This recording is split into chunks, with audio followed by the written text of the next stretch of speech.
Venkatarami Reddy and MLA Ramakrishna Reddy ఇద్దరు కూడా భయానక వాతావరణం సృష్టించడంతో ఇంకొక సీరియస్గా దారుణంగా ఒక ఏజెంట్ వెంకటరెడ్డి, దుర్గంపూడి వెంకటరెడ్డి అనే నా కుటుంబం మీద దాడి తర్వాత దుర్గంపూడి వెంకటరెడ్డి కుటుంబం మీద దాడి చేశారు. ఇద్దరు పిల్లల్ని చిత్తకొట్టారు. ఆయన బోర్ను ఏడ్చాడు, ఇట్లా జరిగింది. ఇప్పుడు వెంకటరెడ్డి బాధితుడు సార్, టీడీపీ ఏజెంట్ కూర్చున్నాడా? అవును, మరొక బూత్లో కూర్చున్నారు ఆయన కూడా.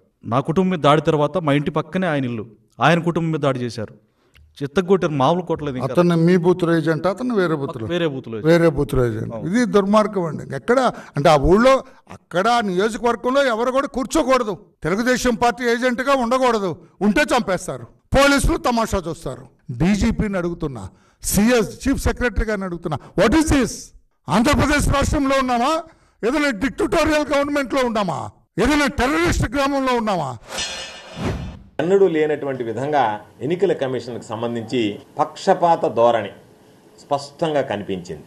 కొన్ని పోలింగ్ స్టేషన్లో అయితే వైఎస్ఆర్ కాంగ్రెస్ పార్టీకి సంబంధించినటువంటి ఏజెంట్లని మాచర్లే ఉదాహరణ తీసుకుంటే బలవంతంగా బయటకు లాగేసి పురుషులు మహిళలు తెలుగుదేశం పార్టీకి సంబంధించినటువంటి వాళ్ళు ఏకపక్షంగా దాడి చేసి వాళ్ళని నిలువరించి వాళ్ళ ఓట్లు రిగ్గింగ్ చేసి రిగ్గింగ్కి పాల్పడడం జరిగింది.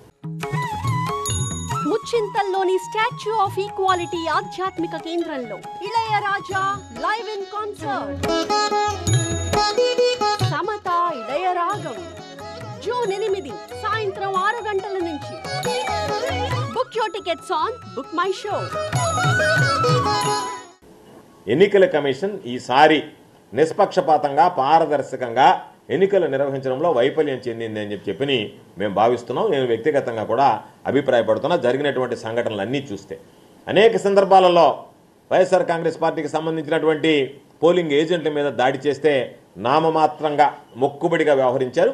ఎక్కడన్నా వైఎస్ఆర్ కాంగ్రెస్ పార్టీ వాళ్ళు తిరగబడిన దగ్గర మాత్రం వాళ్ళ మీద కఠినమైనటువంటి సెక్షన్లు నమోదు చేసి ఈరోజు కేసులు ఎఫ్ఐఆర్లు ఫైల్ చేయడం జరిగింది.